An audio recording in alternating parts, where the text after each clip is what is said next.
With just 2 months to go until Joe Biden, the projected president-elect, takes the hot seat, the Trump administration is trying to make its mark on U.S. foreign policy. The U.S. Secretary of State landing in Israel on Wednesday evening as part of a 10-day international tour. A first for an acting U.S. Secretary of State, Pompeo visits a winery in a West Bank settlement today. Today I'll get a chance to visit the Golan Heights. The simple recognition of this as part of Israel too, was a decision President Trump made that is historically important and simply a recognition of the reality.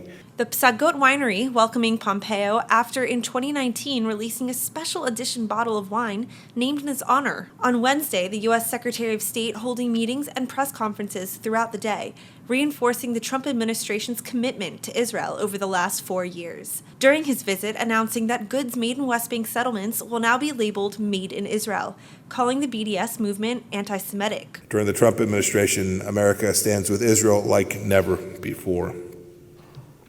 Indeed, the commitment we've made, the ironclad commitment we've made to the Jewish state will continue. Netanyahu also taking the opportunity to highlight the Iran threat and that the U.S. is standing firmly behind Israel. Thanks to your tremendous efforts to carry out President Trump's maximum pressure campaign, Iran's feet have been held to the fire, and we have seen a reduction in the amount of support that they are given to their various proxies in the region. They remain the foremost state sponsor of terrorism in all the world.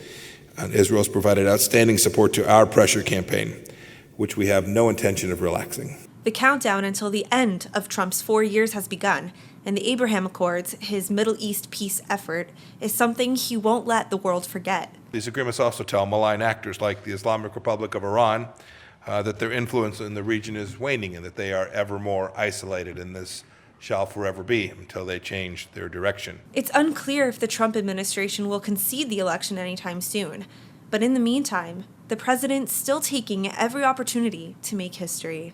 Chana Rifkin, ILTV.